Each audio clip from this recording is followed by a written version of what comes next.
jump from New York to Ferguson. 21,000 people.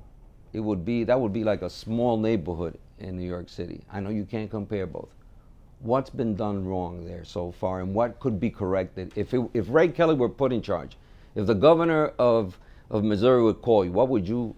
Well, unfortunately, the genie is out of the bottle, because a lot of what could have been done or should have been done very early on. And that is? And well, number one, you get out all the information that you can put out, that you know.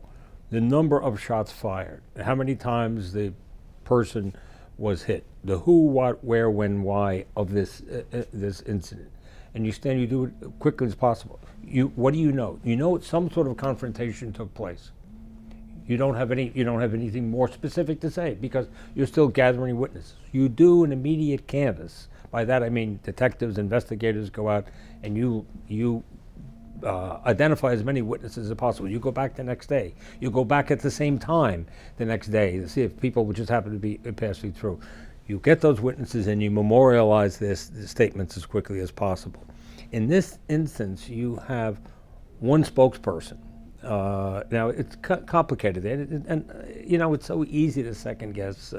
Hindsight is 20/20, all of those things. But you have one spokesperson to put that information out, and rather than having 3-4 people, and you want to show transparency as much as possible. You also interact with the family as quickly as possible. You go and meet with the family, and at the very least, you explain to the family what the process is, what's going forward from here on out. You have to confer with attorneys, with an appropriate legal authority on what should be said, because it becomes complex as the investigation goes forward. There are issues of immunity and who can say what, that sort of thing. I think you also need attorneys on the street.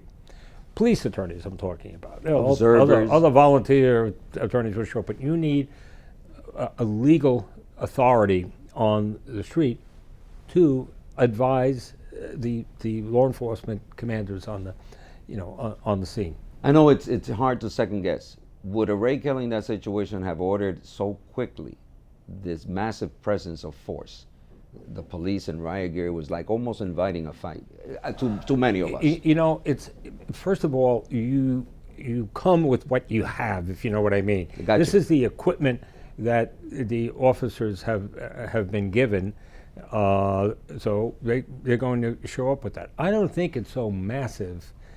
We get a distorted view of it. Correct. You have to understand that Ferguson is a small town.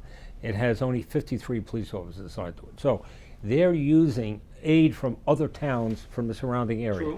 True. The state police, or the highway patrol as it's called, they're involved. The county police, St. Louis County Police, they're involved. So you have lots of forces being represented, difficult to control. But the numbers are not overwhelming. I think one of the challenges is to sort of make that into a cohesive tactical force, and that's a problem. Now, because of the general lack of manpower, we'll say, there's a tendency in other jurisdictions to use tear gas.